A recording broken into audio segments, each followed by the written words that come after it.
ಎಲ್ಲರಿಗೂ ನಮಸ್ಕಾರ. ನನ್ನ ಹೆಸರು ಡಾಕ್ಟರ್ ಮಮತಾ ಎನ್, ಸರ್ಕಾರಿ ಪ್ರಥಮ ಕಾಲೇಜು ತಿಪಟೂರು. ಇಲ್ಲಿ ಅರ್ಥಶಾಸ್ತ್ರ ಸಹಾಯಕ ಪ್ರಾಧ್ಯಾಪಕರಾಗಿ ಕಾರ್ಯವನ್ನು ನಿರ್ವಹಿಸ್ತಾ ಇದ್ದೇನೆ. Today let us discuss about saving and investment equality. Saving and investment equality, ಉಳಿತಾಯ ಮತ್ತು ಹೂಡಿಕೆಯ ನಡುವೆ ಸಮಾನತೆ ಎನ್ನುವಂಥದ್ದು.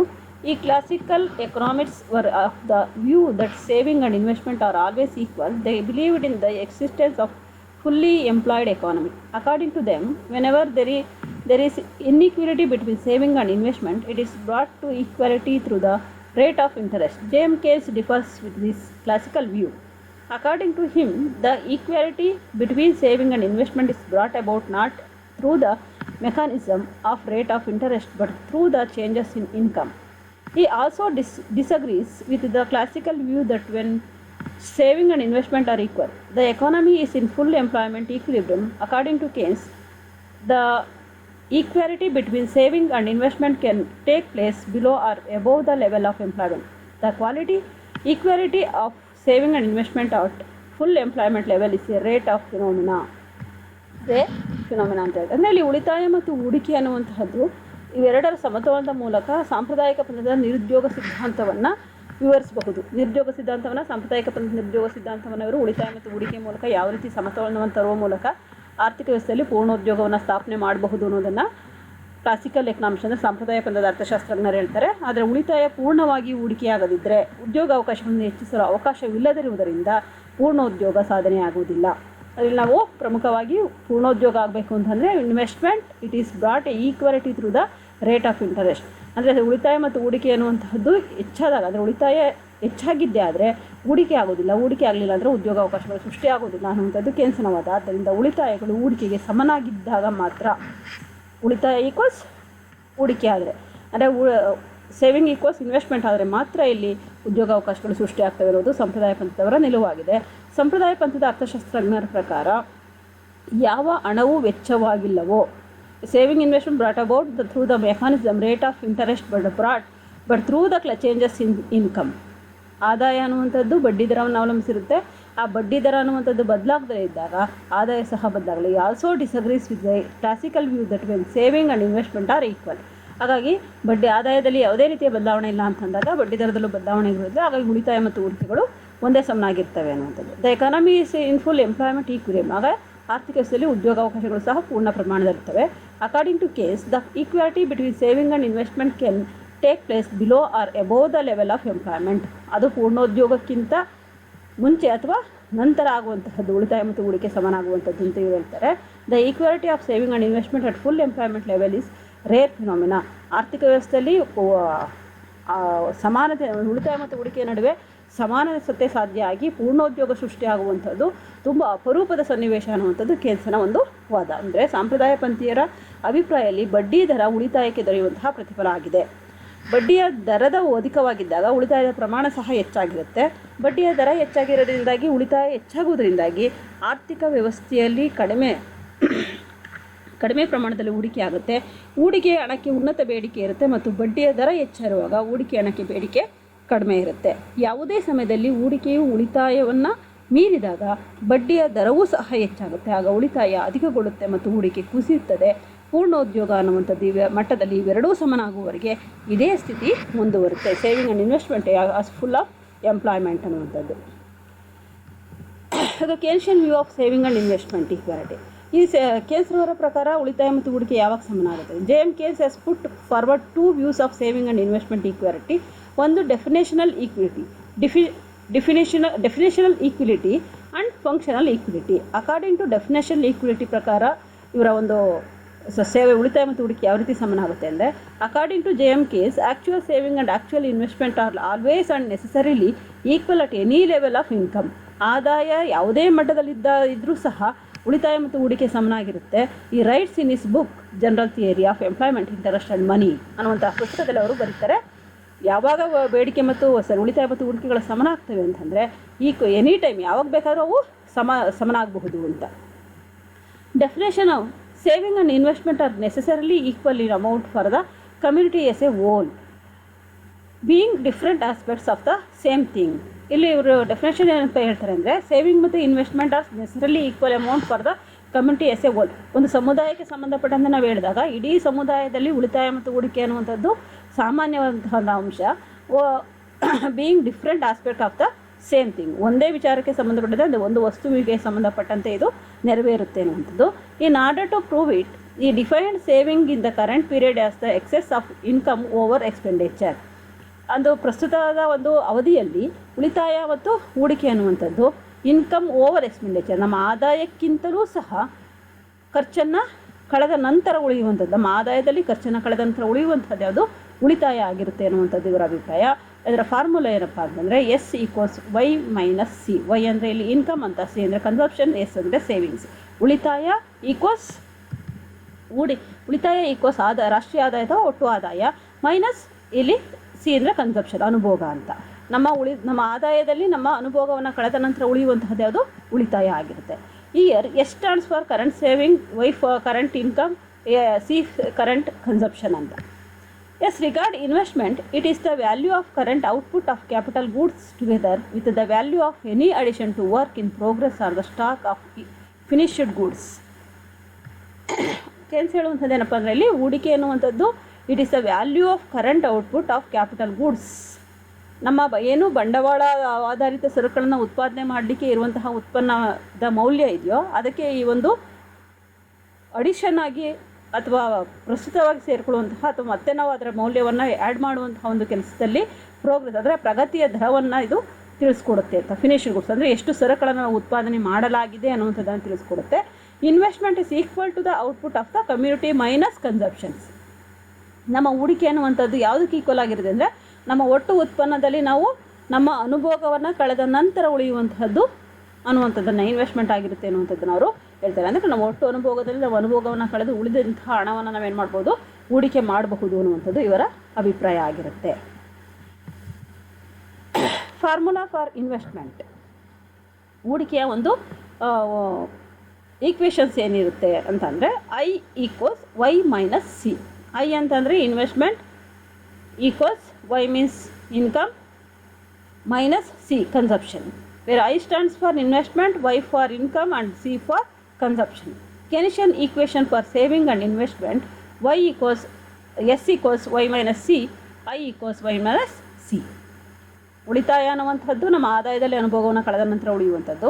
ಹಾಗೆ ಹೂಡಿಕೆಯೂ ಅಷ್ಟೇ, ನಮ್ಮ ಆದಾಯದಲ್ಲಿ ಅನುಭೋಗವನ್ನು ಕಳೆದ ನಂತರ ಉಳಿದರೆ ಅದನ್ನು ಹೂಡಿಕೆ ಮಾಡ್ತೀವಿ ಅಂತ. Taking Y minus C is common from both equation first and second. Y S minus S equals Y minus C, I equals Y minus C. And second one, so we have total ಆಗಿ ನಾವು ಹೇಳೋದಾದರೆ S equals I, ಅಂದರೆ saving equals investment. ಉಳಿತಾಯ ಅನ್ನುವಂಥದ್ದು ಹೂಡಿಕೆಯಾಗಿ ಮಾರ್ಪಡಬೇಕು ಅಥವಾ ಉಳಿತಾಯ ಹೂಡಿಕೆಗೆ ಸಮನಾಗಿರಬೇಕು ಅನ್ನುವಂಥದ್ದು ಇವರ ವಾದ. Functional equality according to the second version of Keynes ರವರ ಪ್ರಕಾರ ಎರಡನೆಯ ಅಂಶ ಯಾವುದಪ್ಪ ಅಂದರೆ ಫಂಕ್ಷನಲ್ ಈಕ್ವಾಲಿಟಿ. ಈ ಒಂದು ಫಂಕ್ಷನಲ್ ಈಕ್ವಾಲಿಟಿ ಯಾವ ರೀತಿ ಆಗುತ್ತೆ ಅಂತ ನಾವು ನೋಡಿದಾಗ saving is equal to investment, ಉಳಿತಾಯ ಹೂಡಿಕೆಗೆ ಸಮನಾಗಿರುತ್ತೆ. At the equilibrium level of income, ರಾಷ್ಟ್ರೀಯ ಆದಾಯದ ಒಂದು ಸಮತೋಲನದಲ್ಲಿ ಉಳಿತಾಯ ಹೂಡಿಕೆಗೆ ಸಮನಾಗಿರುತ್ತೆ. Saving is equal to investment at the equilibrium level of income, ರಾಷ್ಟ್ರೀಯ ಒಂದು ಆದಾಯದಲ್ಲಿ ಅಂದರೆ ಸಮತೋಲನ ಅನ್ನುವಂಥದ್ದು ಎಲ್ಲಿ ಉಂಟಾಗುತ್ತೆ ಅಂದರೆ saving is equal to investment at the equilibrium level of income, ಸಮತೋಲನ ಆದಾಯದಲ್ಲಿ ಸಮತೋಲನವಾದಂತಹ ಉಳಿತಾಯ ಮತ್ತು ಹೂಡಿಕೆ ಅನ್ನುವಂಥದ್ದು ಸಮನಾಗಿರುತ್ತೆ, ಉಳಿತಾಯ ಹೂಡಿಕೆಗೆ ಸಮನಾಗಿರುತ್ತೆ. ಎಲ್ಲಿ ಆ ಆದಾಯ ಅನ್ನುವಂಥದ್ದು ಸಮತೋಲನವನ್ನು ತಲುಪುತ್ತೋ ಅಲ್ಲಿ ಉಳಿತಾಯ ಹೂಡಿಕೆಗೆ ಸಮನಾಗಿರುತ್ತೆ ಅಂತ. It is brought about by the adjusting mechanism of income compare to the classical view of variations in the rate of interests. ಇದು ಯಾವುದರಲ್ಲಿ ಬದಲಾವಣೆ ಆಗುತ್ತೆ ಅಂತಂದರೆ ಬಡ್ಡಿಯ ದರದೊಂದಿಗೆ. Brought about by adjusting mechanism of income compare the classical view of variations in the rate of interest, ಬಡ್ಡಿಯ ದರದೊಂದಿಗೆ ಬದಲಾಗುತ್ತೆ. Keynes establishes equality between saving and investment by defining income as equal to current consumption plus current investment. ಆದರೆ ಸಂಪ್ರದಾಯ ಪಂಥೀಯರು ಹೇಳ್ತಾರೆ ಆದಾಯ ಅನ್ನುವಂಥದ್ದು ಬಡ್ಡಿಯ ದರದೊಂದಿಗೆ ಬದಲಾವಣೆ ಅಂತ ಆಗುತ್ತೆ ಅಂತ. ಅದಕ್ಕೆ ಕೇನ್ಸ್ ಹೇಳ್ತಾರೆ ಇಲ್ಲಿ ಅವ್ರು ಪ್ರಮುಖವಾಗಿ ಉಳಿತಾಯ ಮತ್ತು ಹೂಡಿಕೆ ಅನ್ನುವಂಥದ್ದು ಯಾವುದರ ಮೇಲೆ ನಿರ್ಧಾರ ಆಗುತ್ತೆ ಅಂದರೆ ಆದಾಯದ ಮೇಲೆ. ನಿಮ್ಮ ಪ್ರಮುಖವಾದ ಪ್ರಸ್ತುತವಾದಂತಹ ಅನುಭೋಗ ಮತ್ತು ಪ್ರಸ್ತುತವಾದಂತಹ ಹೂಡಿಕೆ ಅನ್ನುವಂಥದ್ದು ಅದರ ಮೇಲೆ ಅಂದರೆ ಆದಾಯದ ಆಧಾರದ ಮೇಲೆ ನಿರ್ಧಾರ ಆಗುತ್ತೆ. Y equals C plus I. Y ಅಂತಂದರೆ ಇಲ್ಲಿ Y refers to income, C refer to consumption, plus I refers to investment ಅಂತ. Income is also equal to consumption plus savings. ನಮ್ಮ ಆದಾಯ ಅನ್ನುವಂಥದ್ದು ನಮ್ಮ ಅನುಭೋಗ ಮತ್ತು ಉಳಿತಾಯಕ್ಕೆ ಸಮನಾಗಿರುತ್ತೆ ಅಂತ. ಹಾಗೆ for equation first and second ಇಲ್ಲಿ C+S ಅಂತಂದರೆ ಇಲ್ಲಿ ಅನುಭೋಗ, ಎಸ್ ಅಂದರೆ ಉಳಿತಾಯ. From C+S equals C+S, C+I equals C+S. C common ಆಗಿದೆ, ಅಂದರೆ ಅನುಭೋಗ ಅನ್ನುವಂಥದ್ದು ಎರಡೂ ಕಡೆ ಕಾಮನ್ ಆಗಿದೆ. ಆದರೆ ಉಳಿತಾಯ ಮತ್ತು ಹೂಡಿಕೆ ಅನ್ನುವಂಥದ್ದು ಬೇರೆ ಬೇರೆ. ಅಂದರೆ ಇಲ್ಲಿ ನಮ್ಮ ಒಟ್ಟು ಆದಾಯದಲ್ಲಿ ನಾವು ಅನುಭೋಗ ಎರಡು ಭಾಗವನ್ನು ಮಾಡ್ತೀವಿ. ಒಟ್ಟು ಆದಾಯವನ್ನು ಒಂದು ಅನುಭೋಗಕ್ಕೆ, ಇನ್ನೊಂದು ಉಳಿತಾಯ ಅಥವಾ ಹೂಡಿಕೆಗೆ ಅಂತ. ಹಾಗಾಗಿ ನಮ್ಮ ಆದಾಯವನ್ನು ನಾವು ಇಲ್ಲಿ ಉಳಿತಾಯ ಮತ್ತು ಅನುಭೋಗ ಅನ್ನುವಂಥದ್ದು ಕಾಮನ್ ಆಗಿರುತ್ತೆ. C will cancel from both side of the equation. ಸಿಯನ್ನು ನಾವು ಕ್ಯಾನ್ಸಲ್ ಮಾಡಿದ್ರೆ ಐ ಈಕ್ವಲ್ಸ್ ಎಸ್, ಅಂದರೆ ನಿಮ್ಮ ಉಳಿತಾಯ ಹೂಡಿಕೆಗೆ ಸಮನಾಗುತ್ತೆ. ಅಂದರೆ ಎಸ್ ಈಕ್ವಲ್ಸ್ ಐ ಅಂತ ಹೇಳ್ತೀವಿ. The basis idea of explaining equality between saving and investment is that it is brought about by changes in income and not through the mechanism of interest rate. ಇಲ್ಲಿ ಇಡೀ ಒಂದು ಆರ್ಥಿಕ ವ್ಯವಸ್ಥೆಯಲ್ಲಿ ಹೇಳಿದಾಗ ನಾವು ಹೂಡಿಕೆ ಮತ್ತು ಉಳಿತಾಯದ ನಡುವಿನ ಒಂದು ಸಂಬಂಧ, ಅಂದರೆ ಸಮತೋಲನ ಅನ್ನುವಂಥದ್ದು ಯಾವಾಗ ಆಗುತ್ತೆ? Changes in income and through the mechanism of interest rate. ನಿಮ್ಮ ಆದಾಯ ಮತ್ತು ಬಡ್ಡಿಯ ದರದೊಂದಿಗೆ ಬದಲಾವಣೆ ಆದಾಗ ಮಾತ್ರ ಉಳಿತಾಯ ಹೂಡಿಕೆಯಲ್ಲಿ ಬದಲಾವಣೆಗಳಾಗುತ್ತೆ ಅನ್ನುವಂಥದ್ದು. According to the functional equality version, when people save more than what the investors think it worthwhile to invest, the demand for consumer and producer goods falls down ಅಂತ. ಅಕಾರ್ಡಿಂಗ್ ಟು ಫಂಕ್ಷನಲ್ ಈಕ್ವಾಲಿಟಿ ಅಂದರೆ ನಿಮ್ಮ ಸಮತೋಲನದ ಕಾರ್ಯ ಅನ್ನುವಂತಹದ್ದು ಇಲ್ಲಿ ಜನರ ಉಳಿತಾಯದ ಮನೋಭಾವವನ್ನು ಯಾವ ರೀತಿ ಬದಲಾಯಿಸುತ್ತೆ, ಅವ್ರನ್ನ ಹೂಡಿಕೆಯಾಗಿ ಯಾವ ರೀತಿ ಅದನ್ನು ಉಳಿತಾಯದ ಹಣವನ್ನು ಪರಿವರ್ತಿಸುತ್ತೆ ಅಂದರೆ the demand for consumer and producer goods falls down. ನಿಮ್ಮ ಬೇಡಿಕೆಗಳು ಅನ್ನುವಂಥ ಅನುಭವಿಗಳ ಬೇಡಿಕೆ ಅನ್ನುವಂಥದ್ದು ಹೆಚ್ಚಾಗದೇ ಇದ್ದರೆ ಪ್ರೊಡ್ಯೂಸರ್ ಗೂಡ್ಸ್ ಫಾಲ್ಸ್ ಡೌನ್, ಅವರು ಸರಕುಗಳನ್ನು ಉತ್ಪಾದನೆ ಮಾಡುವಂಥದ್ದು ಉತ್ಪಾದಕರು ಕಡಿಮೆ ಆಗುತ್ತೆ ಅಂತ.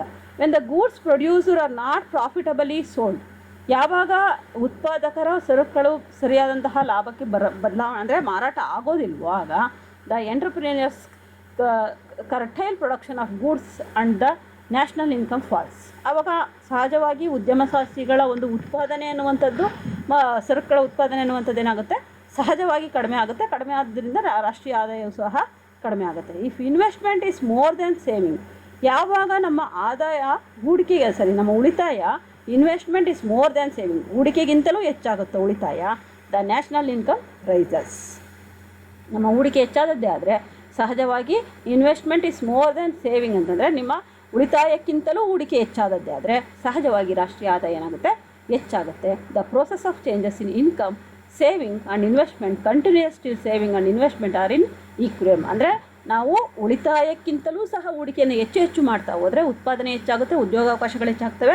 ಉದ್ಯಮ ಶಾಸ್ತ್ರಿಗಳು ಅಥವಾ ಉತ್ಪಾದಕರು ಹೆಚ್ಚು ಉತ್ಪಾದನೆಯನ್ನು ಮಾಡಬೇಕಾದ್ರೆ ಉದ್ಯೋಗಾವಕಾಶಗಳು ಹೆಚ್ಚಾಗೋದ್ರಿಂದಾಗಿ ಆದಾಯ ಅನ್ನುವಂಥದ್ದು ಹೆಚ್ಚಾಗುತ್ತೆ, ಹೂಡಿಕೆ ಉಳಿತಾಯಗಳು ಸಹ ಹೆಚ್ಚಾಗ್ತವೆ.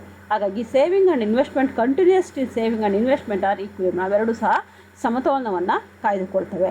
The saving and investment equality is explained with the help of schedule and curve. ಇದರ ಒಂದು ರೇಖಾಚಿತ್ರ ಮೂಲಕ ನಾವು ತಿಳ್ಕೊಳ್ಬಹುದು, ಒಂದು ಪಟ್ಟಿಯ ಮೂಲಕವೂ ಸಹ.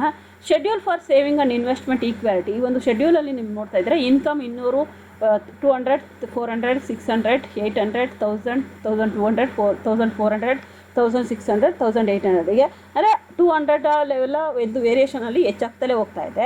ಬಟ್ ಸೇವಿಂಗ್ -30 ಇತ್ತು. ಬರೀ ನಮಗೆ 200 ರೂಪಾಯಿ ಆದಾಯ ಇದ್ದಾಗ ನಾವು ಯಾವುದೇ ರೀತಿಯಲ್ಲೂ ಸಹ ಉಳಿತಾಯ ಮಾಡ್ತಾ ಇರಲ್ಲ, ಇನ್ನೂ ಸಾಲ ಮಾಡ್ತಾ ಇದ್ವಿ ಅಂತ. ಆದರೆ 400 ರೂಪಾಯಿ ಆದಾಗ ನಾವು ಯಾವುದೂ ಉಳಿತಾಯ ಮಾಡ್ತಾ ಇಲ್ಲ, ನಾವು ಎಷ್ಟು ಬಂದಿದ್ದೀವಿ ಅಷ್ಟು ಆದಾಯವನ್ನು ಖರ್ಚು ಮಾಡಿದ್ದೀವಿ. 600 ಆದಾಗ ಏನಾಗಿದೆ, ಇಲ್ಲಿ 30 ರೂಪಾಯಿ ಉಳಿತಾಯ ಮಾಡ್ತಾ ಇದ್ದೀವಿ. 800 ಆದಾಗ 60, 1000 ಆದಾಗ 90, 1020 ಆದಾಗ 120, 1400 ಆದಾಗ 150 ರೂಪೀಸ್. ಈಗ ನಮ್ಮ ಉಳಿತಾಯದ ಪ್ರಮಾಣವೂ ಸಹ -30ಇಂದ 210ವರೆಗೂ ಹೆಚ್ಚಾಗ್ತಾ ಹೋಗುತ್ತೆ ಅನ್ನೋದನ್ನು ಅವ್ರು ತೋರಿಸ್ತಾರೆ ಈ ಟೇಬಲಲ್ಲಿ. ಹಾಗೆ ಇನ್ವೆಸ್ಟ್ಮೆಂಟನ್ನು ನೀವು ನೋಡಿ, ಹೂಡಿಕೆ ಅನ್ನುವಂತಹದ್ದು ಸಹ ಏನಾಗಿದೆ, ನಿಮ್ಮ 200 ರೂಪಾಯಿ ಆದಾಯ ಇದ್ದಾಗ ನಮ್ಮ ಹೂಡಿಕೆ ಎಷ್ಟಾಗಿತ್ತು? 20 ರೂಪಾಯಿ. ಅದೇ 400 ಆದಾಗ 40 ರೂಪಾಯಿಗೆ, 600 ಆದಾಗ 60 ರೂಪಾಯಿಗೆ, 800 ಆದಾಗ 80 ರೂಪಾಯಿಗೆ, 1000 ಆದಾಗ 100 ರೂಪಾಯಿಗೆ ಏನಾಗ್ತಾ ಇದೆ? ಅಂದರೆ ಎಕ್ಸ್ಟೆಂಡ್ ಆಗ್ತಾ ಇದೆ. ಇಲ್ಲಿ expansion, income movement is expansion ಅಂತ ಕರಿತೀವಿ ನಾವು. ಹಾಗೆ ಸೆಕೆಂಡ್ ಒನ್ ಈಕ್ವಿಲಿಬ್ರಿಯಮ್ ಎಲ್ಲಿದೆ? 1200. ನಿಮ್ಮ ಆದಾಯ 1200 ಆದಾಗ ನಿಮ್ಮ ಉಳಿತಾಯ ಎಷ್ಟಾಯಿತು? 120 ಆಯಿತು. ಹೂಡಿಕೆ ಎಷ್ಟಾಯಿತು? 120 ಆಯಿತು. ಇದು ಈಕ್ವಿಲಿಬ್ರಿಯಮ್ ಲೆವೆಲ್ ಅಂತ ಕರಿತೀವಿ.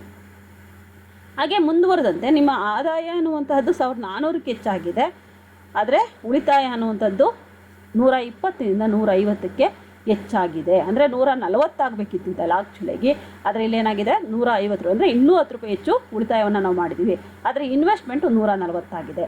ಅಂದರೆ ನಾವು ಹೂಡಿಕೆಗಿಂತ ಉಳಿತಾಯವನ್ನು ಇಲ್ಲಿ ಹೆಚ್ಚು ಮಾಡಿದ್ದೀವಿ. ಹಾಗೆ 1600 ಆದಾಗ ಇಲ್ಲಿ 180 ರೂಪಾಯಿ ಉಳಿತಾಯ ಆಗಿದೆ, 160 ರೂಪಾಯಿಯನ್ನು ನಾವು ಇನ್ವೆಸ್ಟ್ ಮಾಡಿದ್ದೀವಿ, ಅಂದರೆ ಹೂಡಿಕೆಯನ್ನು ಮಾಡಿದ್ದೀವಿ. 1800 ಆದಾಗ 210 ರೂಪಾಯಿ ಉಳಿತಾಯ ಆಗಿದೆ, 180 ರೂಪಾಯಿ ಹೂಡಿಕೆ ಮಾಡಿದ್ವಿ. ಇದೇನು ತೋರಿಸುತ್ತೆ, ಈ 3 ಕಾಲಮ್ ಏನು ತೋರಿಸುತ್ತೆ ಅಂತಂದರೆ ನಿಮ್ಮ ಉಳಿತಾಯಗಳು ಹೆಚ್ಚಾಗಿದೆ, ಹೂಡಿಕೆ ಕಡಿಮೆ ಇದೆ. ನಿಮ್ಮ ಉಳಿತಾಯಕ್ಕಿಂತ ನಿಮ್ಮ ಆದಾಯದಲ್ಲಿ ಹೆಚ್ಚು ಉಳಿತಾಯವನ್ನು ಮಾಡಿದರೆ ಹೂಡಿಕೆಯನ್ನು ಕಡಿಮೆ ಮಾಡಿದ್ರೆ ಇದು ಕಾಂಟ್ರಾಕ್ಷನ್ ಅನ್ನುವಂಥದ್ದನ್ನು ತೋರಿಸುತ್ತೆ. ಅಂದರೆ ಅಲ್ಲಿ ನಾವು ಉತ್ಪಾದನೆಯನ್ನು ನಾವು ಇನ್ನೂ ಹೆಚ್ಚು ಮಾಡಲಿಕ್ಕೆ, ಹೂಡಿಕೆಯನ್ನು ಹೆಚ್ಚು ಮಾಡಲಿಕ್ಕೆ ಅಥವಾ ಉದ್ಯೋಗಾವಕಾಶಗಳನ್ನು ಹೆಚ್ಚು ಮಾಡಲಿಕ್ಕೆ ಸಾಧ್ಯತೆ ಇಲ್ಲ. ಅಲ್ಲಿ ಪೂರ್ಣೋದ್ಯೋಗ ಅನ್ನುವಂಥದ್ದು ಸೃಷ್ಟಿ ಆಗೋದಿಲ್ಲ, ಉಳಿತಾಯ ಮತ್ತು ಹೂಡಿಕೆ ನಡುವೆ ಸಮತೋಲನ ಅನ್ನುವಂಥದ್ದು ಬರೋದಿಲ್ಲ ಅಂತ. In the above schedule, it is shown that so long investment is higher than saving, income level continues to rise. When income is 1,200 crore, saving and investment is equal to $120 crore each. After this equilibrium point, saving exceeds investment. The equilibrium between saving and investment is reached. When income contracts and again reaches 1,200 crore, saving and investment equality is now explained with the help of curve. ಇದನ್ನು ನೀವು ಒಂದು diagram ಮೂಲಕವೂ ಸಹ ತಿಳ್ಕೊಬೋದು. ಇಲ್ಲಿ ಡಯಾಗ್ರಾಮಲ್ಲಿ OY ಅಕ್ಷದಲ್ಲಿ ನಾವು savings and ಇನ್ವೆಸ್ಟ್ಮೆಂಟನ್ನು, OX ಅಕ್ಷದಲ್ಲಿ ಇನ್ಕಮನ್ನು ಬರೆದಿದ್ದೀವಿ. In the figure income is measured on X axis and saving and investment on Y axis. SS is the saving curve. SS is the ಇದೇನಿದೆ ಇದು ಸೇವಿಂಗ್ ಕರ್ವ್ ಅಂತ ಹೇಳ್ತೀವಿ ನಾವು. ಹಾಗೆ the saving curve and II is the investment curve. ಇವೇನಿದೆವು ಈ ರೇಖೆಗಳು ಏನಿದೆಯೋ ಇದು I1 II ಅನ್ನುವಂಥದ್ದು, IY ಅನ್ನುವಂಥದ್ದು ಇವೇನೋ ಇದು II ಅನ್ನುವಂತಹ ಈ ರೇಖೆ ಏನಿದೆಯೋ ಇದನ್ನು ನಾವು ಇನ್ವೆಸ್ಟ್ಮೆಂಟ್ ಕರ್ವ್ ಅಂತ, ಹೂಡಿಕೆಯ ರೇಖೆ ಅಂತ ಕರಿತೀವಿ. ಈ SS ಅನ್ನೋದನ್ನು ಉಳಿತಾಯದ ರೇಖೆ ಅಂತ ಕರಿತೀವಿ. ಇವೆರಡೂ ಸಹ ಎಲ್ಲಿ ಮರ್ಜ್ ಆಗಿದೆ ಅಂದರೆ ಎಲ್ಲಲ್ಲಿ, ಅಂದರೆ ಇವೆರಡೂ ಸಹ ಇಂಟರ್ಸೆಕ್ಟ್ ಆಗಿರುವಂಥದ್ದು ಎಲ್ಲಲ್ಲಿ. When income is OY, the investment is greater than saving 1. When investment is more than saving, the income rises at point L. ನೋಡಿರಿ, ಇಲ್ಲಿ OY ಅಲ್ಲಿ ನಿಮ್ಮ ಆದಾಯ ಇದೆ, OY1 ಆಗ ನಿಮ್ಮ ಉಳಿತಾಯ ಎಷ್ಟಿತ್ತು, Y1 S1 ಇತ್ತು. ಹೂಡಿಕೆ ಎಷ್ಟಿತ್ತು, Y1 I1. ಅಂದರೆ ಹೂಡಿಕೆ ಹೆಚ್ಚಾಗಿದೆ, ಉಳಿತಾಯ ಕಡಿಮೆ ಇದೆ. ಆದರೆ OYಗೆ ನಿಮ್ಮ ಆದಾಯ ಹೆಚ್ಚಾದಾಗ ನಿಮ್ಮ ಉಳಿತಾಯ ಮತ್ತು ಹೂಡಿಕೆಯೂ ಸಹ ಏನಾಗಿದೆ, OLಗೆ ಹೆಚ್ಚಾಗಿದೆ. ಅಂದರೆ ಇಲ್ಲಿ IL ಅನ್ನುವಂಥದ್ದು, ಅಂದರೆ YL ಅನ್ನುವಂಥದ್ದು ಇನ್ಕಮ್ ಆಗಿದೆ. ಇದು ಸಮನಾದಂಥದ್ದು. At a point L, saving and investment are equal at the equilibrium level of income. ಅಂದರೆ OYಗೆ ಅದು ಸಮನಾಗಿದೆ ಅನ್ನುವಂಥದ್ದು. At point N, saving is greater than investment. But ನೀವು ಇಲ್ಲಿ ನೋಡಿ, ಇಲ್ಲಿ N ಇದೆಯಲ್ಲ, ಇಲ್ಲಿ ನೀವು ಏನು ತೋರಿಸ್ತಾ ಇದೆ ಅಂದರೆ ನಿಮ್ಮ ಹೂಡಿಕೆ Y3 I1 ಇದೆ, ಬಟ್ ಇಲ್ಲಿ ಉಳಿತಾಯ ಅನ್ನುವಂಥದ್ದು Y3 N ಅಂತ ಇದೆ. ಅಂದರೆ ನಿಮ್ಮ ಹೂಡಿಕೆಗಿಂತಲೂ ಆ ಉಳಿತಾಯ ಏನಾಗಿದೆ, ಹೆಚ್ಚಾಗಿದೆ ಅಂತ. At a point N, saving is greater than investment. The higher saving will bring A fall in income till the equilibrium is reached at OY equilibrium income level. ಇದರಿಂದ ನಿಮಗೆ ಗೊತ್ತಾಗೋದೇನಂತ ಅಂದರೆ, ನಮ್ಮ ಹೂಡಿಕೆಗಿಂತಲೂ ಸಹ ಉಳಿತಾಯ ಅನ್ನುವಂಥದ್ದು ಹೆಚ್ಚಾದದ್ದೇ ಆದರೆ ಆರ್ಥಿಕ ವ್ಯವಸ್ಥೆಯಲ್ಲಿ ಅವೆರಡರ ನಡುವೆ ಸಮತೋಲನವನ್ನು ತರಲಿಕ್ಕೆ ಸಾಧ್ಯತೆ ಇಲ್ಲ. ಯಾವಾಗ ಅದು ಸಾಧ್ಯತೆ ಇಲ್ವೋ ಆಗ ಮತ್ತೆ ಸಹಜವಾಗಿ ಏನಾಗುತ್ತೆ, ಅದು OLಗೆ ಬಂದು ನಿಲ್ಲುತ್ತೆ ಸಮತೋಲನ ಅನ್ನುವಂಥದ್ದು. ಆ ಮೂಲಕ ಆರ್ಥಿಕ ವ್ಯವಸ್ಥೆಯಲ್ಲಿ ಅಂದರೆ ಉದ್ಯೋಗ ಮಾಡುವಂಥ ಹೆಚ್ಚಿಸುವ ಎಲ್ರಿಗೂ ಸಹ ಉದ್ಯೋಗಾವಕಾಶಗಳು ಸಿಗುತ್ತೆ. ಆದಾಯ ಅನ್ನುವಂಥದ್ದು Y = C+S ಅಂತ ಹೇಳ್ತೀವಿ. ಅಂದರೆ ಇಲ್ಲಿ ಅನುಭೋಗ ಉಳಿತಾಯ S = I ಅಂತ ಹೇಳ್ತಾನೆ. ಅಂದರೆ ಉಳಿತಾಯ ಅನ್ನುವಂಥದ್ದು ಹೂಡಿಕೆಗೆ ಸಮನಾಗುತ್ತೆ ಅನ್ನುವಂಥದ್ದನ್ನು ಅವರು ಹೇಳ್ತಾರೆ. Thank you. One and all.